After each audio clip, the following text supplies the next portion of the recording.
So we are on one of our final documents. This is the one before the final. You are completely done with your experiment at this point, and we are on data analysis. This is where you're going to show the patterns and the trends that you discovered during the actual experiment process, and then you're going to assess your analysis of those patterns and trends. So the first one's pretty simple. Can you put your data in a line, bar, or circle graph? Yes or no? Number two, if it's yes, what type of graph and how do you know that's the right one? So you can't just say line graph because whatever, it's over time. You can't say that. You're in high school. You can say something like this. I will be using a line graph to display the patterns and trends in my experiment because I was showing how whatever it was you did changed or grew or whatever it was that you did over a period of however much time that was. Was it 5 days, 7 days, 2 months, etc.? So be specific. That's what we're looking for.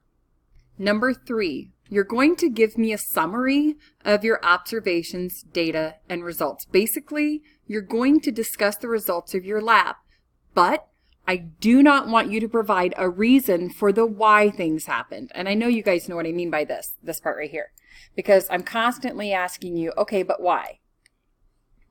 Okay, but why does that happen? Well, what does that cause to happen? I don't want any of that. I don't want details. I just want the basics. Tell me what the results were.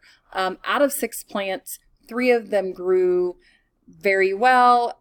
2 of them didn't do as expected, and 1 completely failed. That's all you're going to tell me. Keep it simple, sweet, to the point. Just the facts, ma'am. Give me just the facts.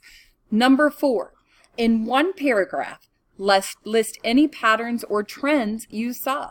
To do this, you must put into words what you can tell from your graphs and your tables, your data tables where you collected information and wrote it down in your diary. An example, plant 1 grew 3 centimeters between days 4 and 5 and 2 centimeters between days 6 and 7. Someone should be able to look at this paragraph and know what happened in your experiment without looking at the table or the graph. You should be able to talk to me about it. Number 5, list the main points that you learned. You might consider using bullet points to keep it neat and organized. And number 6, state the data that supports or disproves your hypothesis. For example, you make a claim, your hypothesis, then write the evidence to support or disprove the claim you made. And lastly, you will state the scientific reasoning that explains it. So 6 should be really simple if you think about it. You've already made a hypothesis multiple times on multiple documents over the last few months in your science fair topic tab in Google Classroom. And we have discussed them at length together and as a class.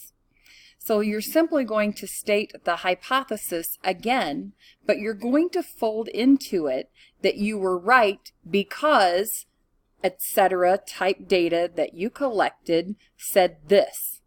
And that proves your hypothesis was correct. Or maybe your data disproved your hypothesis. Your hypothesis was incorrect. And it's okay to be wrong, right? But you just need to tell us whether it the data that you collected, if it supported or disproved your hypothesis. And you can't just say that. You have to restate and tell me what the hypothesis was. When you're done, please turn it in.